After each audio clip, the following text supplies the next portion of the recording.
I have spent my life searching for signals in the noise.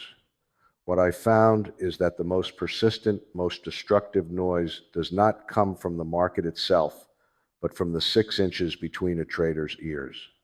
For decades, I have observed the financial world from a distance through the lens of mathematics and probability. The patterns of failure are far more predictable than the patterns of success. And the root cause of this failure is not a lack of intelligence nor a shortage of capital, but a fundamental design flaw in the human operating system. Your brain, that magnificent, complex engine of survival, is the enemy of your investment portfolio. The traditional approach to investing is a narrative-driven exercise, fueled by intuition, fear, and the compelling need to feel in control. This is a profound error. The market is not a story. It is a complex, high-dimensional, stochastic process.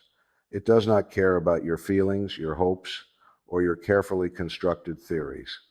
It only responds to the aggregate flow of capital, which is itself driven by a chaotic mix of rational and predominantly irrational human decisions. My thesis is simple, and it is the foundation of every successful quantitative endeavor. To succeed in investing, you must systematically eliminate the human element. You must replace intuition with algorithm, replace emotion with execution, and replace narrative with data. We are not here to discuss philosophy in the abstract. We are here to discuss the mathematical necessity of debiasing your mind. The first fatal flaw is the human mind's insatiable hunger for pattern recognition. This is a survival mechanism. Our ancestors needed to see the tiger in the tall grass to predict the changing of the seasons. This ability to connect disparate points into a coherent narrative is what allowed us to build civilization. But in the market, this instinct is a liability. We call this phenomenon apophenia, the tendency to perceive meaningful connections between unrelated things. When you look at a chart, your brain does not see a sequence of random price movements overlaid with subtle, short-term anomalies. It sees a head and shoulders pattern, a cup and handle, or a clear support level. These are comforting fictions. They are the market equivalent of seeing faces in the clouds. The mathematical reality is that over any short to medium time horizon, price movements are dominated by noise. They approximate a random walk. A random walk is a process where the next step is independent of the previous steps.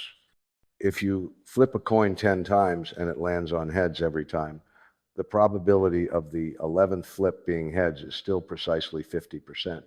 Your intuition screams that a correction is due, that the probability must revert to the mean. Your intuition is wrong. The coin has no memory.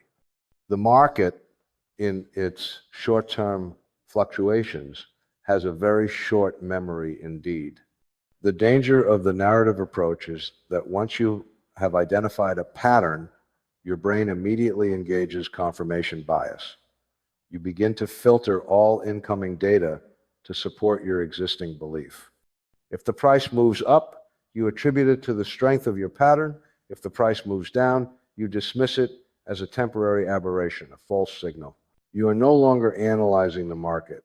You are defending a hypothesis you have become emotionally invested in. This is the intellectual equivalent of a gambler who believes they are due for a win, ignoring the fundamental independence of each trial. The market is a series of independent trials, and the human mind is desperately trying to impose a dependency structure where none exists. Consider the example of a simple, idealized system. Imagine a market where the price movement is truly random, a perfect coin flip, but with a very slight, statistically insignificant drift upwards over the long term, representing global economic growth. A human investor, armed with charts and conviction, will trade this market with fervor. They will find trends in the noise. They will lose capital because their transaction costs, combined with the random nature of their entry and exit points, will erode their principal. They are trying to predict the exact path of a single molecule in a gas cloud.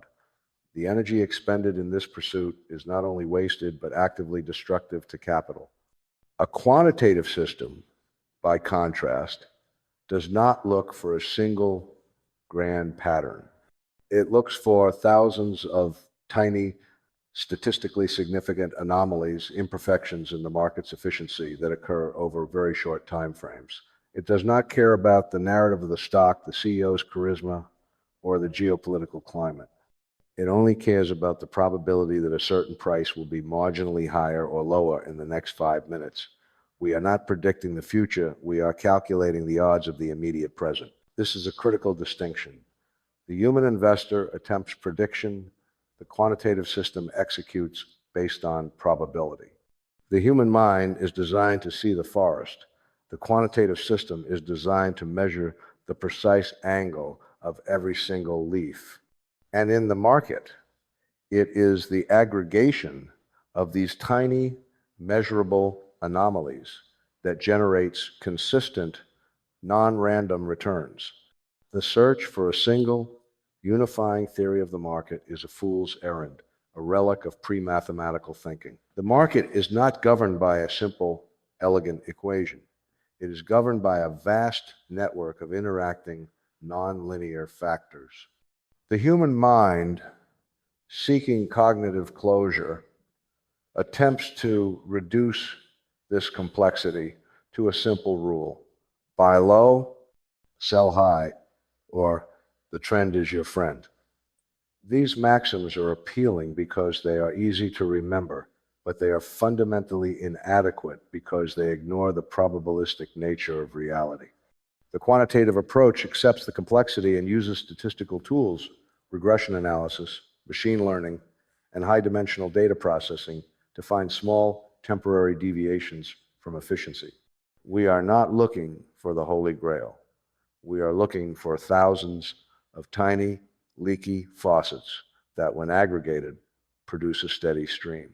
Furthermore, the human tendency to overfit data is a direct consequence of this pattern-seeking behavior. An investor will look at historical data, identify a sequence of events that preceded a successful outcome, and then assume this sequence is predictive. They have created a model that explains the past perfectly but predicts the future poorly. This is like tailoring a suit for a ghost. The model is so specific to the historical noise that it fails the moment the market environment shifts slightly. A quantitative model built on rigorous out-of-sample testing and cross-validation is designed to be robust, to generalize across different market regimes. It sacrifices the comfort of a perfect historical fit for the necessity of predictive power. The moment you believe you have found a simple, enduring pattern that everyone else has missed, you have ceased to be a rational actor and have become a victim of your own cognitive architecture. The market is a vast, complex machine. If a pattern is obvious, it is already priced in. If it is not obvious, it is likely statistical noise. The work of a true financial thinker is to differentiate between the two, and that differentiation requires a mathematical framework, not a psychological one. The brain is built for certainty, but the market operates on uncertainty. This is the first great conflict you must resolve. The second fundamental conflict is rooted in the psychological phenomenon of loss aversion. Daniel Kahneman and Amos Tversky quantified this decades ago, but its impact on the financial markets remains devastatingly consistent. Simply put, the pain of a loss is felt approximately twice as powerfully as the pleasure of an equivalent gain. This asymmetry is a survival trait. It is more important to avoid the predator than it is to secure a slightly larger meal. But in the abstract probabilistic world of finance, this mechanism leads to two catastrophic errors: holding on to losers too long and selling winners too early. When an investment declines, the human mind does not register the loss as a mathematical event. It registers it as a personal failure, a threat to self-worth. To realize the loss, to sell the position, is to admit the failure, to internalize the pain. So the investor engages in hope, a profoundly irrational state in a financial context. They invent reasons why the price must recover. They shift their time horizon from weeks to months, then to years, transforming a speculative trade into a long-term investment simply to avoid the immediate psychological sting of a realized loss. The mathematical reality is that the capital is already gone. The only decision is whether to keep it trapped in a non-performing asset or to redeploy it into a more promising opportunity. Loss aversion dictates the former. The investor is optimizing for emotional comfort, not for capital efficiency. They are sacrificing future gains to avoid present pain.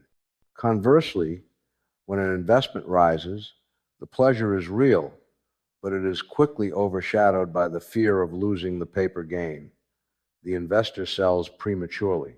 They lock in a small profit, not because the mathematical model suggests an exit, but because the psychological relief of securing the gain outweighs the potential for further mathematically justified appreciation. They trade a statistically sound long-term expectation for a short-term emotional certainty. They clip the wings of their winners. This is the equivalent of pulling a flower out of the ground the moment it shows a bud, simply to ensure you possess the bud. They fail to allow the positive statistical edge to compound and express itself fully. A quantitative system operates in a world of symmetrical indifference. A loss is merely a data point. A gain is merely a data point. The system is programmed with precise, predefined thresholds for entry and exit, derived from rigorous backtesting and statistical modeling. It does not feel the pain of a drawdown, nor the euphoria of a surge. It is a machine of pure execution. The only emotion it recognizes is the consistent, cold logic of its programming. Consider a simple example from the world of options trading. A human trader might hesitate to execute a series of high-probability, small-edge trades because the occasional, inevitable loss feels disproportionately large. They might skip a day of trading after a significant loss, allowing emotion to dictate their exposure. A systematic model, however, executes every single trade that meets its criteria, regardless of the outcome of the previous trade. It understands that the edge is only realized over a massive number of iterations. The system is designed to endure the pain points because it knows that the cumulative statistical advantage will emerge only if the process is followed with absolute fidelity. The system is not concerned with the outcome of any single coin flip, only with the long-term distribution of millions of flips. The human tendency to personalize market outcomes is another manifestation of this asymmetry. When a trade is successful, the human investor attributes it to their skill, their insight, their genius. When a trade fails, they attribute it to external factors, market manipulation, bad luck, or an unexpected news event. This self-serving bias prevents learning. If every success is skill and every failure is chance, the investor never corrects the flaws in their process. The quantitative system, however, performs rigorous attribution analysis. Every outcome, positive or negative, is fed back into the model to refine the parameters. There is no ego, only data. The system learns from its losses with the same indifference with which it records its gains. The antidote to loss aversion is not courage, it is discipline enforced by code. You must pre-commit to your exit strategy. You must define your maximum pain threshold, your stop loss, before you ever enter the position. And when that threshold is breached, the system must execute the sale instantly without a moment of human deliberation. The moment you introduce the possibility of override, you reintroduce the emotional asymmetry that will inevitably destroy your long-term returns. The market is a relentless arbiter of discipline, and it punishes the emotionally inconsistent with mathematical certainty. The human mind is constantly trying to optimize for emotional comfort. It seeks to minimize regret. But in finance, minimizing regret often means maximizing opportunity cost. The systematic investor, the quant, understands that regret is a necessary byproduct of a probabilistic endeavor. You will inevitably sell a stock that doubles the next day. You will inevitably buy a stock that halves the next day. These are not failures of process. They are simply outcomes within a distribution. The only true failure is allowing those outcomes to alter your scientifically validated process. The goal is to maximize the expected value of the portfolio, not to minimize the emotional variance of the investor. This requires a profound detachment, a recognition that your feelings about a position are irrelevant to its future performance. The third critical flaw is the human tendency toward hyperbolic discounting, which I refer to as the tyranny of the immediate. This is the preference for a smaller, immediate reward over a larger, delayed reward. It is the reason people struggle to save, to exercise, or to adhere to any long-term plan that requires sustained, unglamorous effort. In the context of investing, hyperbolic discounting manifests as an obsession with short-term performance. The human investor is constantly checking the ticker, measuring their portfolio's value against yesterday's close, or comparing their quarterly returns to a benchmark. They are seeking immediate validation, a quick hit of dopamine from a rising number. This focus on the immediate blinds them to the exponential power of compounding. Compounding is the eighth wonder of the world, but it is a profoundly nonlinear, non-intuitive concept for the human mind. For the first few years, the growth is slow, almost imperceptible. It is a straight line. The human mind, which is linear in its projections, gets bored. It seeks higher, faster returns, often chasing the latest speculative frenzy, thereby abandoning the slow, steady, mathematically superior path. The investor is essentially trading the exponential curve for the linear comfort of immediate action. The true power of compounding only reveals itself when the time horizon is extended. The growth curve bends sharply upward, and the returns from the returns begin to dwarf the initial capital. But to reach that inflection point requires a decade or more of unwavering, almost monotonous patience. The human brain is simply not wired for this kind of delayed gratification. It demands action, it demands excitement, and it demands immediate feedback. This is why the news cycle is so destructive to the average investor. It is a constant stream of urgent, short-term information designed to trigger an immediate emotional response, which is the antithesis of long-term rational investing. A systematic approach, by contrast, is inherently long-term, even if it executes thousands of short-term trades. The system's goal is not to win the day, but to maintain a positive expectancy over an infinite series of trials. The system is designed to optimize for the long-term growth rate, not the short-term volatility. It understands that volatility is merely the price you pay for the long-term statistical edge. Consider the analogy of a high-frequency trading strategy. The average holding time for a position might be measured in minutes or even seconds. A human observing this process might see a blur of activity with many small losses and many small gains. The daily profit and loss might fluctuate wildly, but the system itself is indifferent to the daily noise. It is focused on the statistical integrity of the entire process. It knows that if its edge is 51% and it executes 1,000,000 trades, the law of large numbers guarantees a positive outcome. The human mind, however, would be paralyzed by the sheer volume of small losses, unable to see the forest for the trees. The system operates on the principle of ergodic theory. The time average of the process must equal the ensemble average. The human investor, by intervening, violates this principle. The tyranny of the immediate also drives the pursuit of complexity for complexity's sake. When returns are slow, the human investor assumes the strategy must be too simple. They begin to layer on complexity, more indicators, more variables, more new sources, in a desperate attempt to force a faster outcome. This is a violation of Occam's razor. The simplest explanation is usually the correct one.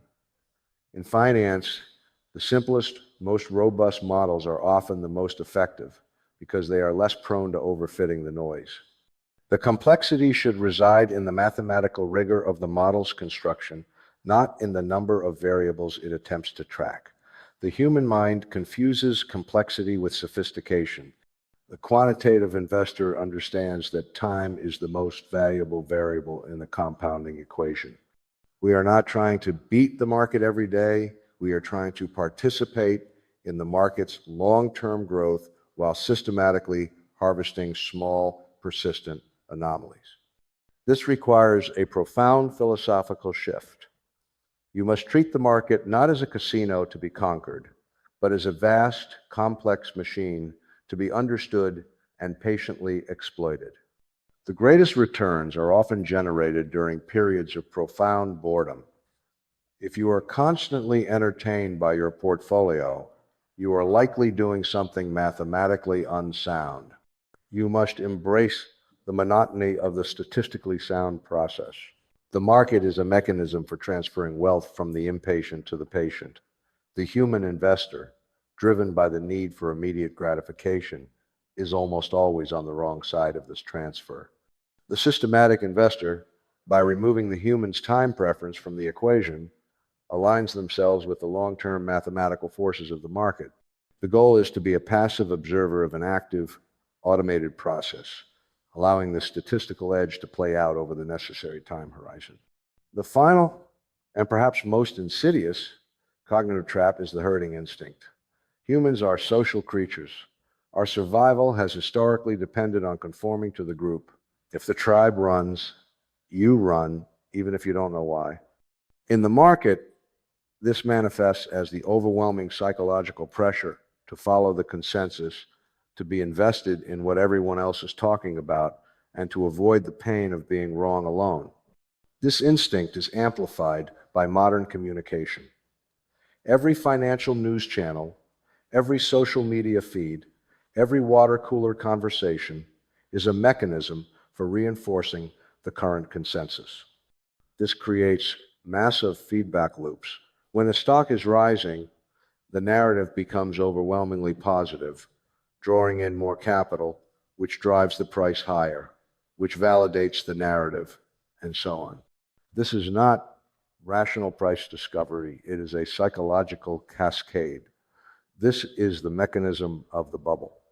The price is no longer reflecting the discounted value of future cash flows. It is reflecting the collective, self-reinforcing belief in the narrative. The problem is that the market is a discounting mechanism. By the time a narrative is universally accepted, the opportunity has vanished. The price already reflects the consensus. To achieve superior returns, you must, by definition, hold a non-consensus view that turns out to be correct. This requires statistical independence, the ability to stand apart from the crowd, not out of arrogance, but out of mathematical necessity.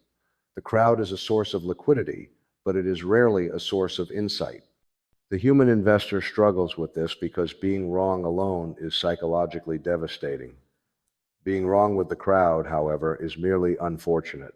The pain is diffused. This preference for social comfort over statistical truth is why bubbles form and why they burst. Bubbles are not economic phenomena, they are psychological ones driven by the collective, irrational belief that this time is different.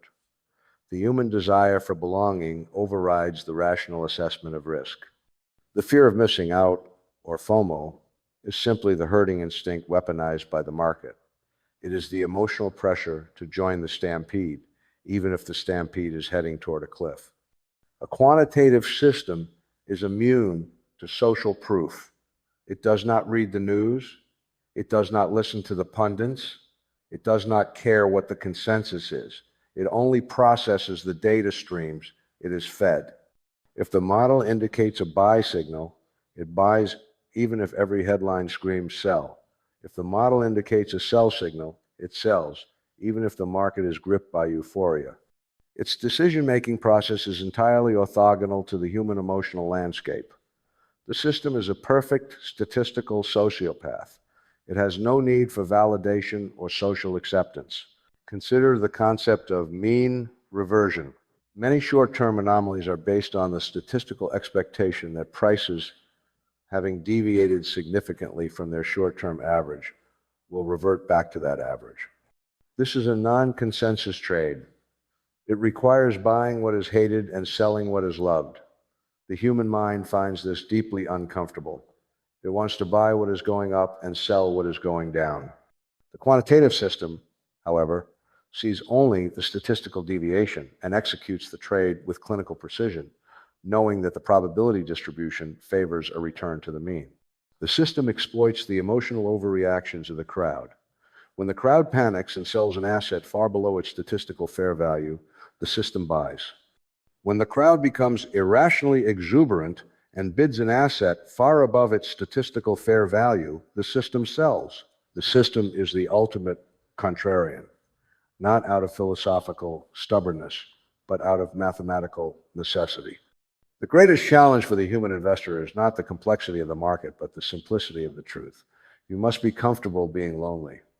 The moment you seek validation for your investment decisions from external sources, from friends, from news, from social media, you are introducing a source of bias that will compromise your statistical edge.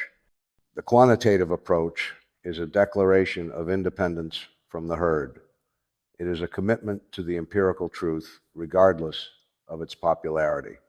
It is the understanding that the market is a vast, impersonal voting machine in the short term, but a precise weighing machine in the long term. Your goal is to align yourself with the weighing machine, not the voting machine. This requires a profound, almost monastic detachment from the collective emotional state of the market. The systematic investor understands that the only true risk is not being wrong, but being wrong and letting that error compromise the integrity of the process. The crowd will always provide the opportunity.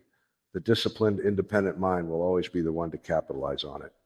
We have examined the 4 primary ways your brain is actively working against your financial success: the illusion of pattern recognition, the asymmetry of pain and pleasure, the tyranny of the immediate, and the herding instinct. Each of these is a deeply ingrained cognitive bias, a relic of our evolutionary past that is mathematically incompatible with the demands of modern probabilistic finance. The solution is not to try harder to be rational. That is a futile exercise. The solution is to externalize the decision-making process. You must build a system, a framework, a set of rules, a quantitative model that executes your strategy without the possibility of human override. This is the essence of the Jim Simons method, replacing the flawed emotional human with the consistent, disciplined algorithm. First, you must accept that the market is dominated by noise. Replace your search for grand narratives with a rigorous statistical search for small, persistent anomalies. Your edge is not in predicting the next great trend, but in harvesting the thousands of tiny, measurable imperfections that occur every day. Second, you must enforce symmetrical indifference. Pre-commit to your exit points. A loss is not a moral failing, it is a cost of doing business. A gain is not a reason for euphoria. It is a validation of the model. Treat them equally, and let the mathematics of your process dictate your actions. Third, you must embrace the long view. Resist the tyranny of the immediate. The greatest wealth is built through the nonlinear, exponential power of compounding, which requires patience and a profound tolerance for boredom. Focus on the integrity of your process over the span of years, not the volatility of your returns over the span of days. Finally, you must cultivate statistical independence. The crowd is almost always wrong at the points of maximum opportunity and maximum danger. Your commitment must be to the data, not to the consensus. Be comfortable being lonely in your convictions, provided those convictions are grounded in empirical evidence. This is not a call to become a computer. It is a call to become a financial philosopher who uses the tools of mathematics to transcend the limitations of human psychology. It is a call to think smarter, to invest wiser, and to build your future not on hope, but on probability. If this analytical approach resonates with you, I ask you to take a moment to reflect on the lessons we have discussed. Like this video to signal your commitment to rational, data-driven thinking. And in the comments below, I want you to write one single sentence. That sentence should state how you will apply the core lesson of debiasing your mind to your own investment process starting today.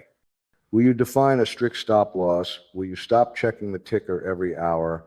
Will you commit to a process regardless of the noise? Your future success depends not on finding the next great stock, but on mastering the one variable you can control, your own mind. Replace your intuition with a system and watch the results follow. Thank you.